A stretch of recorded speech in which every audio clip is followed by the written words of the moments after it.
Assalamualaikum teman-teman. Bagaimana kabarnya hari ini? Semoga teman-teman selalu dalam keadaan sehat, semangat, dan bahagia.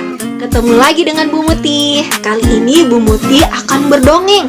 Dongengnya yaitu tentang kisah Nabi Syuaib dan kaumnya Ashabul Aikah yang suka menyembah pohon. Nah, kisahnya bagaimana? Mari kita simak kisahnya berikut ini.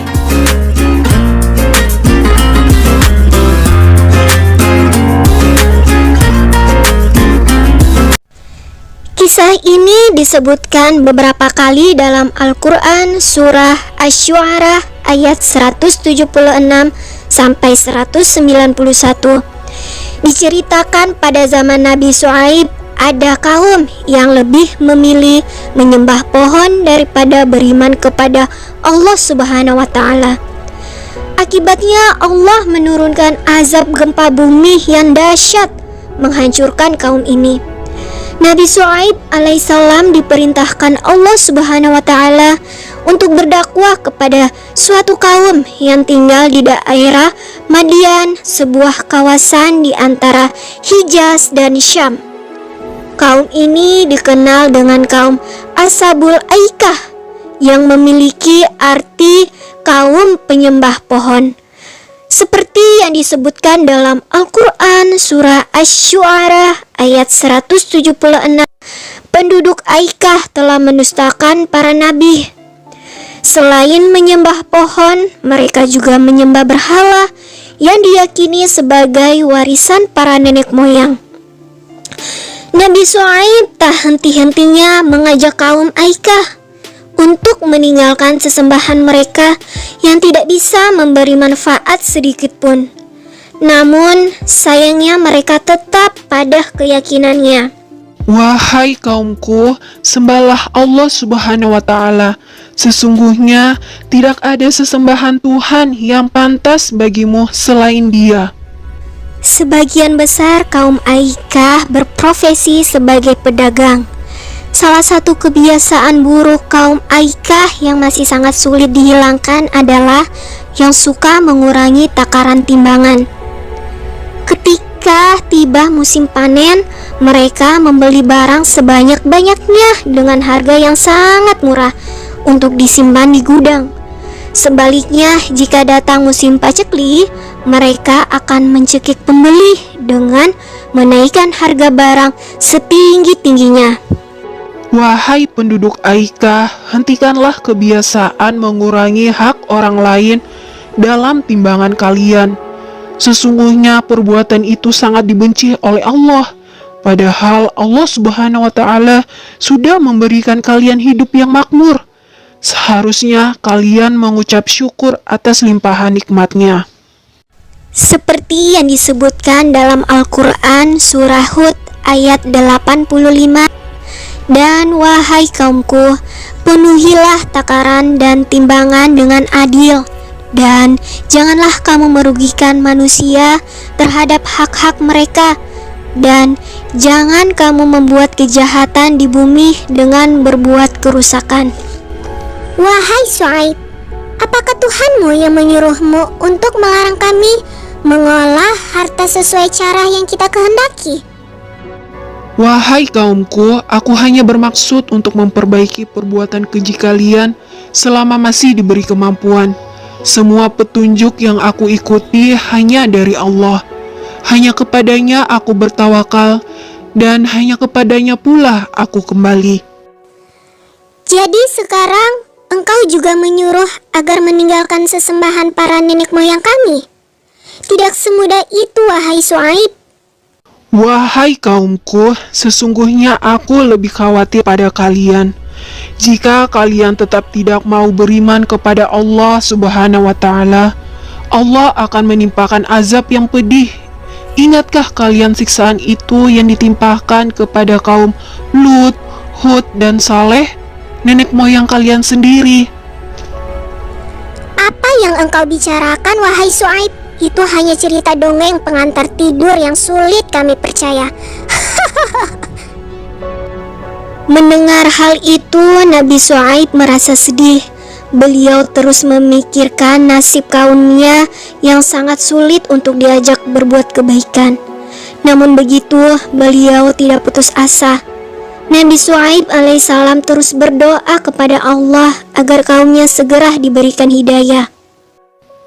Ya Allah, bukakanlah pintu hati mereka agar mau mengikuti ajaranku. Di antara kaum Aikah yang menentang ajaran Nabi Syuaib alaihissalam, ada sebagian orang yang menyadari kesalahannya. Sepertinya apa yang dikatakan Nabi Syuaib itu ada benarnya. Ya, aku juga merasa begitu. Apa sebaiknya kita tinggalkan saja berhala-berhala itu? Lebih baik kita datang menemui Syuaib agar mendapatkan pencerahan darinya. Tepat sekali, ayo kita menemuinya. Ketika kaum Aikah mengetahui ada sebagian dari mereka yang mengikuti ajaran Nabi Syuaib alaihissalam, mereka sangat marah. Mereka sengaja menghalang-halangi orang-orang yang menuju ke rumah Nabi Syuaib. Hinaan dan cacian keluar dari mulut mereka. Wahai Syuaib, pergilah engkau dari negeri Madian bersama pengikutmu. Kami tetap tidak akan menyembah Allah. Jikalau benar kamu seorang rasul, maka mintalah kepada Allah menurunkan azab itu. Kedengarannya itu sangat mustahil, bukan? Seperti yang disebutkan dalam Al-Quran surah Asy-Syu'ara ayat 187. Maka jatuhkanlah kepada kami gumpalan dari langit jika engkau termasuk orang-orang yang benar. Perkataan itu menandakan kesombongan kaum Aikah. Mereka lupa bahwa Allah Maha Kuasa atas segala sesuatu. Sesungguhnya Allah Subhanahu wa Ta'ala lebih mengetahui siapa yang berdusta dan azab bagi para pendusta. Wahai kaumku, sebelum terlambat, mohonlah ampunan kepada Allah, kemudian bertaubatlah. Sungguh Allah Subhanahu wa Ta'ala Maha Pengasih lagi Maha Penyayang. Kemudian Nabi Syuaib dan pengikutnya meninggalkan negeri Madian. Beberapa hari setelah kepergian Nabi Syuaib alaihissalam dan pengikutnya, terjadi keanehan di langit. Awan biru berubah menjadi hitam, bergulung-gulung dan bergerak perlahan menaungi negeri Madian. Awan hitam itu menimbulkan hawa panas yang sangat menyengat sampai ke ubun-ubun. Kaum Aikah mengeluh kepanasan. Terdengar suara gemuruh menggelegar disusul dengan gempa yang sangat dahsyat, seperti yang disebutkan dalam Al-Quran surah Al-A'raf ayat 91.